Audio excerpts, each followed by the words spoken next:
नमस्कार, मैं हूं श्वेता। बिहारी न्यूज में आपका स्वागत है। खबरों की ओर बढ़ने से पहले एक नजर डालते हैं आज की सुर्खियों पर। राष्ट्रीय प्रेस दिवस पर सीएम नीतीश ने पत्रकारों को दी शुभकामनाएं। स्वतंत्र निष्पक्ष पत्रकारिता को लोकतंत्र की मजबूती का आधार बताया। पटना एयरपोर्ट का दूसरा एयरब्रिज हुआ शुरू। बोर्डिंग और डीबोर्डिंग का समय घटकर हुआ 3 मिनट। यात्रियों को धूप, बारिश और भीड़ से मिली राहत। बिहार विधानसभा चुनाव शांतिपूर्ण संपन्न। चुनाव के बाद भी 22 नवंबर तक बिहार में केंद्रीय बल रहेंगे तैनात। पुलिस और होमगार्ड के साथ संवेदनशील क्षेत्रों की हो रही निगरानी। राष्ट्रीय समृद्धि 2025 प्रतियोगिता के लिए चुने गए बिहार के 6 शिक्षक। एनसीईआरटी की समृद्धि 2025 में बिहार के शिक्षक दिखाएंगे क्षेत्रीय कला। विजेताओं को मिलेगा 25,000 नगद पुरस्कार। गर्दन में गंभीर दर्द के चलते आईसीयू में भर्ती हुए शुभमन गिल की गैर मौजूदगी में ऋषभ पंत बने कार्यवाहक कप्तान। बीसीसीआई लगातार स्वास्थ्य पर रख रही नजर। चलिए एक नजर डालते शाम तक की बड़ी खबरों की ओर विस्तार से। राष्ट्रीय प्रेस दिवस पर नेताओं ने पत्रकारिता की भूमिका को सराहा। बिहार के मुख्यमंत्री नीतीश कुमार ने राष्ट्रीय प्रेस दिवस पर पत्रकारों को शुभकामनाएं देते हुए कहा कि स्वतंत्र, निष्पक्ष और जिम्मेदार पत्रकारिता ने भारतीय लोकतंत्र को लगातार मजबूत किया है। उन्होंने यह संदेश सोशल मीडिया प्लेटफॉर्म एक्स पर साझा किया। केंद्रीय मंत्री जीतन मांझी ने भी पत्रकारों को लोकतंत्र और चौथे स्तंभ के रूप में सम्मान देते हुए बधाई दी। डिप्टी सीएम विजय सिन्हा ने पत्रकारों और फोटोग्राफरों की अहम भूमिका को सराहा। वहीं बिहार विधानसभा अध्यक्ष नंदकिशोर यादव ने कहा कि स्वतंत्र और निष्पक्ष पत्रकारिता समाज को जागरूक रखने और सत्ता को जवाबदेह बनाने में महत्वपूर्ण योगदान देती है। पटना एयरपोर्ट पर दूसरा एयरब्रिज गेट नंबर 10 से जुड़कर शुरू हो गया है, जिससे बोर्डिंग और डीबोर्डिंग का समय 15 से 20 मिनट से घटकर लगभग 3 मिनट रह गया। पहले एरोब्रिज के साथ अब कुल 2 एरोब्रिज सक्रिय है, जबकि गेट 11, 12 और 12A पर 3 और एरोब्रिज साल के अंत तक शुरू हो जाएंगे। इससे यात्रियों को धूप, बारिश और भीड़ से राहत मिलेगी। पुराने टर्मिनल के स्थान पर 6 नई पार्किंग बनाई जा रही, जिससे पार्किंग क्षमता 11 विमानों तक बढ़ जाएगी। एरोब्रिज और नई सुविधाओं के बाद दैनिक फ्लाइट संचालन 45 से बढ़कर 75 तक पहुंच सकता है, जिससे पटना एयरपोर्ट अधिक आधुनिक और सक्षम बनेगा। चुनाव बाद भी 22 नवंबर तक बिहार में केंद्रीय बल रहेंगे तैनात। बिहार विधानसभा चुनाव और मतगणना शांतिपूर्ण रहने के बावजूद केंद्रीय अर्धसैनिक बलों की तैनाती 22 नवंबर तक जारी रहेगी।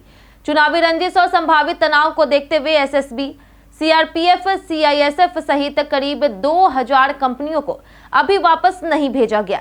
जरूरत पड़ने पर तैनाती आगे भी बढ़ाई जा सकती है। इनके साथ ही बिहार पुलिस, रैफ, सैप, बीशेप और होमगार्ड ने मिलकर पूरे राज्य में सुरक्षा सुनिश्चित की है। कहीं भी वारदात या पूर्ण मतदान नहीं हुआ। पटना से मोकामा तक इन बलों ने हालात नियंत्रित रखे और फरार आरोपियों की गिरफ्तारी, चेकिंग और संवेदनशील क्षेत्रों की सुरक्षा में अहम भूमिका निभाई। पटना की हवा फिर जहरीली। वेटनरी मैदान का AQI 308 पहुंचा। सर्दी शुरू होते ही पटना की हवा खतरनाक स्तर पर पहुंच गई है। वेटनरी मैदान के पास शहर का सबसे अधिक AQI 308 दर्ज किया गया, जबकि पटना का औसत AQI 164 रहा। हवा में नमी बढ़ने से धूल कण नीचे जम रहे हैं, जिससे प्रदूषण तेजी से बढ़ रहा। बिहार प्रदूषण नियंत्रण बोर्ड की टीम ने कई क्षेत्रों का सर्वे किया, पर कारणों पर ठोस निष्कर्ष नहीं मिला। NH पर नियमित सफाई न होने, निर्माण कार्यों में नियमों की अनदेखी और डीजल वाहनों के धुएं से स्थिति बिगड़ी है। विभिन्न क्षेत्रों में AQI स्तर 133 से 308 के बीच रिकॉर्ड किया गया। राष्ट्रीय समृद्धि 2025 प्रतियोगिता के लिए चुने गए बिहार के 6 शिक्षक। बिहार शिक्षा परियोजना परिषद ने राष्ट्रीय स्तर की समृद्धि 2025 प्रतियोगिता के 6 शिक्षकों का चयन किया है। राज्य स्तरीय ऑनलाइन प्रतियोगिता में इंटर स्कूल खड़िक भागलपुर के डॉक्टर शैल प्रज्ञा और पवित्र दास प्रथम स्थान पर रहे, जबकि जनता हाई स्कूल मुंगेर के पंकज रंजन और अभिनव कुमार दूसरे और जेडी बालिका उच्च माध्यमिक विद्यालय पटना की रिंकी कुमारी और पायल वर्मा तीसरे स्थान पर रही। वहीं एनसीईआरटी द्वारा आयोजित इस प्रतियोगिता में 9वीं और 12वीं के कला आधारित शिक्षण विधियों को प्रदर्शित किया जाएगा। इसका उद्देश्य क्षेत्रीय कला, पारंपरिक कौशल, कला समेकित शिक्षण और नवाचारों को बढ़ावा देना है। वहीं विजेताओं को 25,000 तक का नगद पुरस्कार मिलेगा। कैबिनेट बैठक के बाद नीतीश देंगे इस्तीफा, नई सरकार की तैयारी तेज। बिहार विधानसभा चुनाव परिणामों के बाद नई सरकार गठन की प्रक्रिया तेज हो गई है। चुनाव आयोग नवनिर्वाचित विधायकों की सूची राज्यपाल को सौंपेगा, जिसके बाद संसदीय कार्य विभाग 17वीं विधानसभा के विघटन और नई अधिसूचना जारी करेगा। मुख्यमंत्री नीतीश कुमार कैबिनेट बैठक के बाद इस्तीफा देंगे और नई सरकार बनने तक कार्यकारी मुख्यमंत्री बने रहेंगे। एनडीए विधायक दल का नेता चुने जाने के बाद नीतीश कुमार सरकार गठन का दावा पेश करेंगे। शपथ ग्रहण के साथ ही विभागों का बंटवारा और 18वीं विधानसभा की तैयारी शुरू होगी। पूरी प्रक्रिया पारदर्शी और सुचारू तरीके से पूरी की जा रही ताकि शासन में कोई बाधा न आए। नवंबर में सोना चांदी में जोरदार उछाल, कीमतें रिकॉर्ड स्तर पर। नवंबर के पहले पखवाड़े में सोना चांदी के बाजार में तेजी देखने को मिली, जहां सोना 5,000 रुपए और चांदी 12,000 रुपए तक महंगी हुई। वेंडिंग सीजन की बढ़ी मांग के कारण कीमतों में लगातार उछाल बना हुआ है। पटना में 22 कैरेट सोना 1,18,000 रुपए और 24 कैरेट सोना जीएसटी सहित 1,31,119 रुपए प्रति 10 ग्राम मिल रहा, जबकि चांदी 1,37,890 रुपए प्रति किलो जीएसटी के साथ बिक रही। वहीं ज्वेलर्स के अनुसार कीमतों में उतार चढ़ाव जारी रह सकता है। एक्सचेंज रेट में 22 कैरेट पुराने आभूषण 1,15,000 रुपए और चांदी 159 रुपए प्रति ग्राम पर ली जा रही।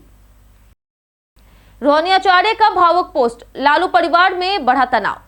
बिहार चुनाव नतीजों के बीच आरजेडी सुप्रीमो लालू प्रसाद यादव के परिवार में बढ़ते तनाव को रोहनी आचार्य के नए एक्स पोस्ट ने और उजागर कर दिया। कुछ दिन पहले राजनीति और परिवार से नाता तोड़ने की घोषणा करने वाली रोहनी ने अब दावा किया है कि परिवार में उन्हें गालियां दी गई, अपमानित किया गया और मायका छोड़ने पर मजबूर किया गया। उनके भावुक पोस्ट ने राजनीतिक हलचल तेज कर दी है, जबकि लालू परिवार या आरजेडी की ओर से कोई प्रतिक्रिया नहीं आई। चुनावी झटके के बीच परिवार की यह कलह पार्टी के लिए नई चुनौती बनती दिख रही।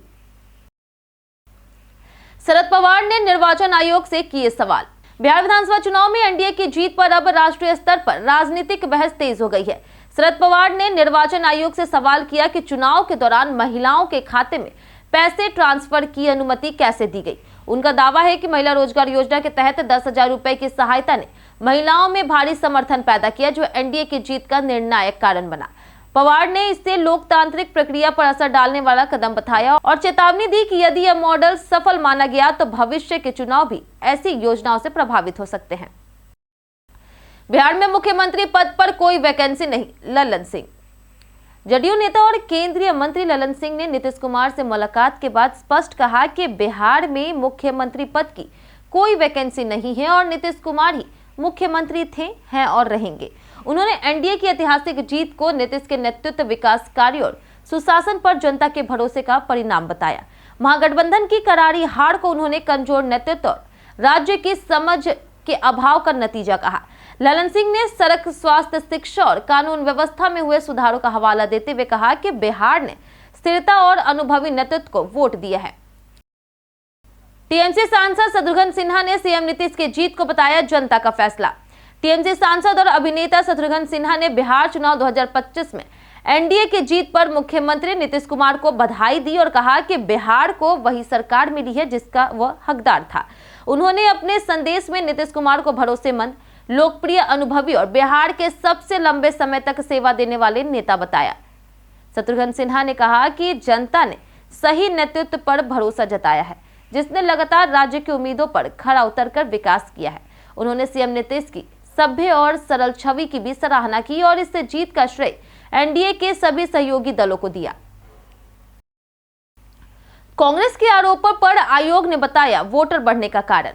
चुनाव आयोग ने बिहार में मतदाताओं की संख्या बढ़ने पर कांग्रेस के सवालों का जवाब देते हुए स्पष्ट किया कि 6 अक्टूबर के प्रेस नोट में 7.42 करोड़ वोटर थे, जबकि 11 नवंबर के पोस्ट पोल बयान में संख्या 7.45 करोड़ इसलिए हुई क्योंकि कानूनी प्रक्रिया के तहत नामांकन की अंतिम तारीख से 10 दिन पहले तक लगभग 3 लाख नए योग्य मतदाताओं को शामिल किया गया। आयोग ने कहा कि चुनाव कानून हर योग्य नागरिक को मतदाता सूची में नाम जुड़वाने की अनुमति देता है, इसलिए वैध आवेदनों की जांच कर उन्हें जोड़ा गया। आयोग ने इसे पारदर्शी और निष्पक्ष चुनाव प्रक्रिया का हिस्सा बताया। चिराग पासवान महासंघ पहुंचे पटना साहिब, चुनावी जीत का लिया आशीर्वाद। लोजपा रामविलास सुप्रीमो चिराग पासवान ने बिहार विधानसभा चुनाव 2025 में पार्टी के शानदार प्रदर्शन के बाद रविवार को अपनी मां के साथ पटना साहिब गुरुद्वारा जाकर के मत्था टेका।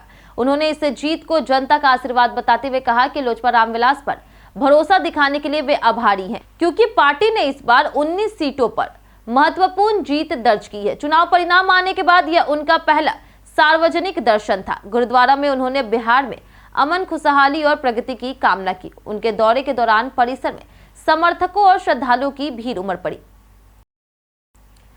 एसएसबी की बड़ी कार्रवाई, 504 लीटर देसी शराब जब्त। परिहार थाना क्षेत्र के सहसराम गांव में एसएसबी ने गुप्त सूचना के आधार पर छापेमारी कर 504 लीटर देसी शराब और एक टेम्पो जब्त किया है, जबकि नेपाल से आए सभी तस्कर मौके से फरार हो गए। मामले में प्राथमिकी दर्ज कर जांच शुरू कर दी गई। वहीं शिवहर के फतेहपुर थाना क्षेत्र में मधुरापुर बाजार में अज्ञात चोरों ने एक किराना दुकान के गोदाम का ताला तोड़कर डालडा, तेल, चीनी समेत लगभग 25,000 रुपए की सामग्री भी चोरी कर दी। वहीं पीड़ित के आवेदन पर पुलिस ने मामला दर्ज कर छानबीन शुरू कर दी है। आईसीयू में भर्ती शुभमन गिल गर्दन दर्द से कोलकाता टेस्ट से हुए बाहर। शुभमन गिल की तबीयत 15 नवंबर की रात अचानक बिगड़ गई और उन्हें तेज गर्दन दर्द के कारण कोलकाता के वुडलैंड्स अस्पताल में भर्ती कराया गया। पहले टेस्ट के दूसरे दिन साइमन हार्मर की गेंद पर स्लॉन्ग स्वीप करते हुए उनकी गर्दन में झटका लगा, जिसके बाद दर्द बढ़ता गया और उन्हें स्ट्रेचर पर मैदान से बाहर ले जाना पड़ा। मेडिकल टीम ने कई टेस्ट किए और उन्हें निगरानी में रखा है। गिल पहले टेस्ट से बाहर हो गए हैं और दूसरे टेस्ट में खेलना भी संदिग्ध है। उनकी गैर मौजूदगी में ऋषभ पंत को कार्यवाहक कप्तान बनाया गया है, जबकि बीसीसीआई लगातार उनकी स्थिति पर नजर रखे हुए है। बीते दिन हमारे द्वारा पूछे गए सवाल का जवाब आप लोगों में से बहुत लोगों ने हमारे कमेंट बॉक्स सेक्शन में लिख कर दिया है। जिन्होंने हमारे द्वारा पूछे गए सवाल का जवाब दिया उनके नाम है अनवर करीम खान, रंजीत मिश्रा, लक्ष्मी मेहता, राजकिशोर महतो, मुन्ना प्रसाद, रवि मोहन वर्मा, अखिलेश यादव, प्रकाश कुमार, बाबूलाल मरांडी, आकाश पासवान, चंदन कुमार, मनोज कुमार, राकेश मिश्रा, अर्जुन राम, दिलीप कुमार, भरत कुमार, पूजा कुमारी, वरुण कुमार, अबोध कुमार, अमित कुमार, चंदन पासवान, राम बाबू दास, अभिनव कश्यप, पुन्नू बाबू और सुरेंद्र कुमार। इसी के साथ बढ़ते हैं आज के सवाल की। आज का सवाल है, बिहार में महिलाओं और युवाओं के लिए क्या बदलाव जरूरी है? आप अपना जवाब हमें हमारे कमेंट सेक्शन में लिखकर जरूर बताएं। आज के लिए इतना ही। बिहार के तमाम खबरों के साथ बने रहने के लिए देखते रहे बिहारी न्यूज, और साथ ही अगर आप यूट्यूब चैनल पर देख रहे हैं तो चैनल को सब्सक्राइब करें, और अगर आप फेसबुक पेज पर देख रहे हैं तो लाइक और फॉलो जरूर करें।